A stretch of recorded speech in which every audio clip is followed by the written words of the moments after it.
I still remember the day my life quietly fell apart. It wasn't loud, no screaming, no plates shattering, just a quiet kind of heartbreak. My husband, Daniel, had been distant for weeks.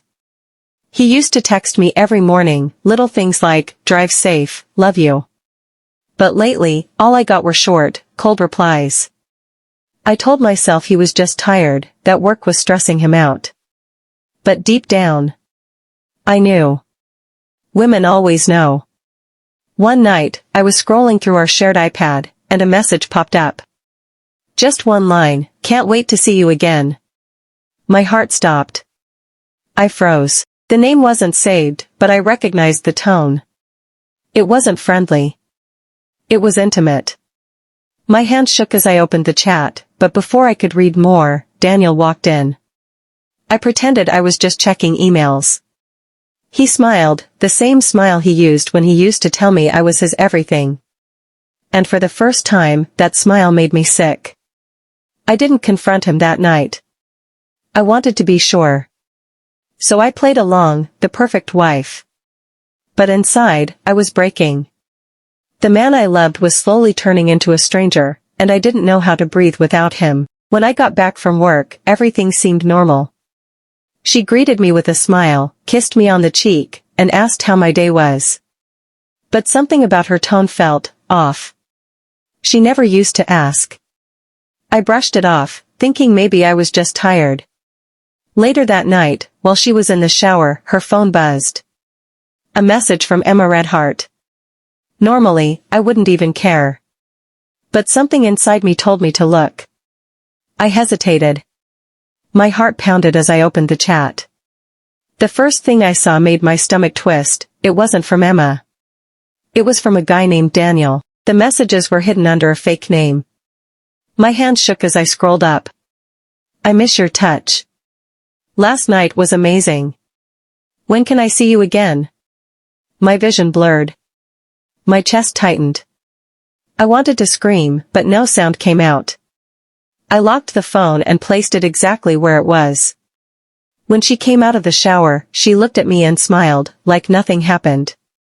I stared at her, pretending everything was fine.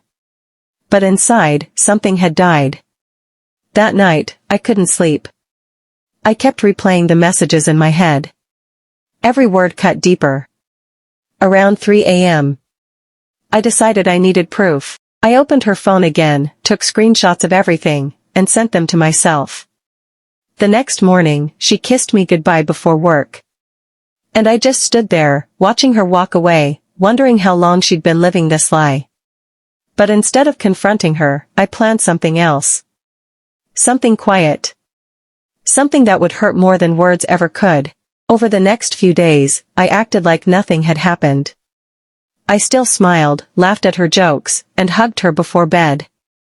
But every time she touched me, I felt sick. I couldn't believe I was holding someone who had already given herself to another man. At work, I couldn't focus. My mind was full of questions. Why him? Was I not enough? When did it start?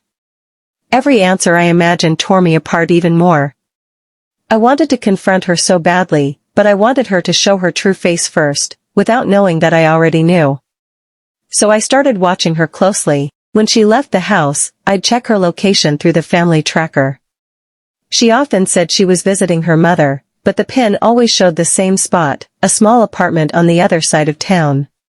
His place. That Friday, she told me she'd be staying late at work. I just nodded and said, "Of course, take your time." The moment she left, I followed her. I parked a few blocks away, waited, and watched her step out of the car. She didn't even look around. She just smiled, that same smile she used to give me, and walked straight into his building. I sat there for almost an hour, watching the lights in that apartment flicker. Every minute felt like a knife twisting deeper. When she finally came home that night, pretending to be tired from work, I looked at her and said, "Rough day?" She smiled weakly. "Yeah, meetings all day." I nodded. "You deserve some rest." Inside, I was burning. But I stayed calm. Because I already knew what I was going to do next. Not shout. Not cry. I was going to destroy her trust, the same way she destroyed mine. For days I hovered on the edge of something I couldn't yet name, revenge, maybe, or just a desperate need to make her feel the same hollow I'd been living in. But anger alone isn't strategy.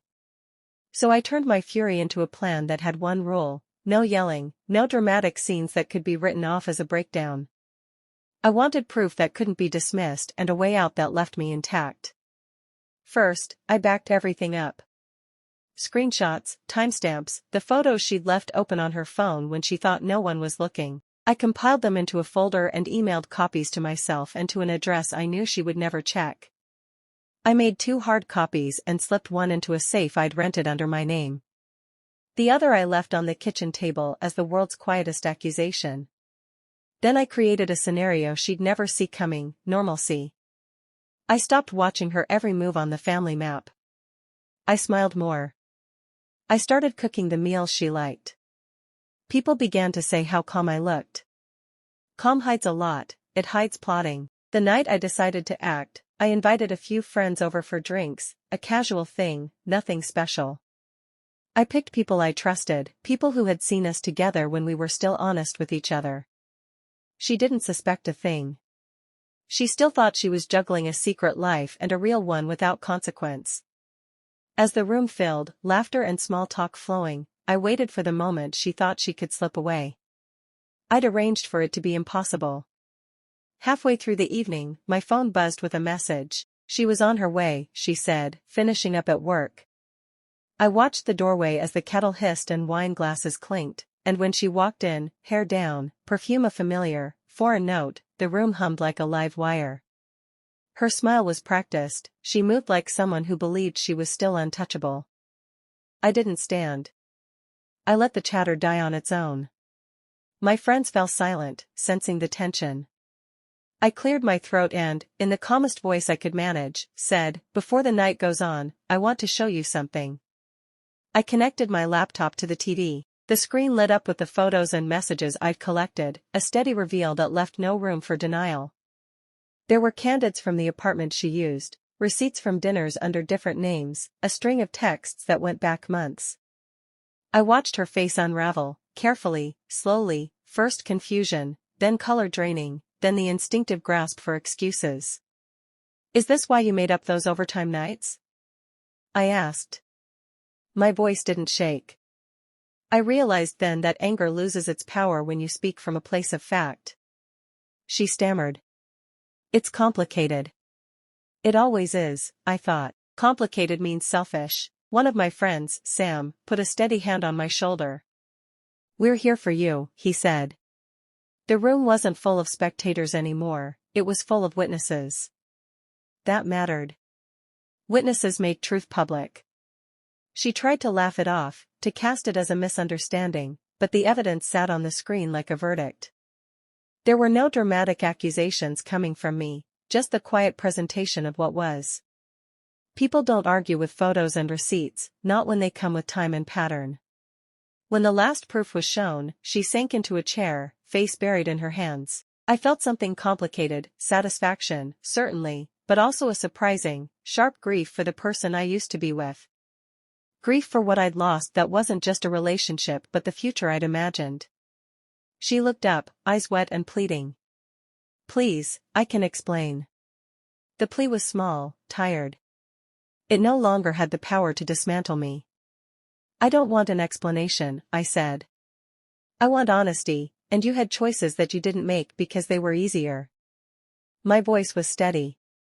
There was no grand speech, no dramatic exit. I gathered my things, walked to the door, and paused. "Goodbye," I said simply. It was the cleanest word I could offer. She reached for me and I let her hand fall.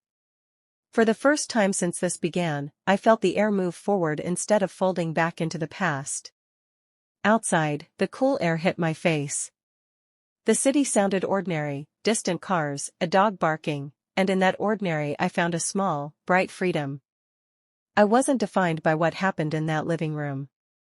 I was defined by the fact that I had walked out on my own terms, with my head up and the truth in my pocket. As I headed to my car, My phone buzzed with messages from people offering support, from friends who'd texted after seeing what had played out. I didn't look back.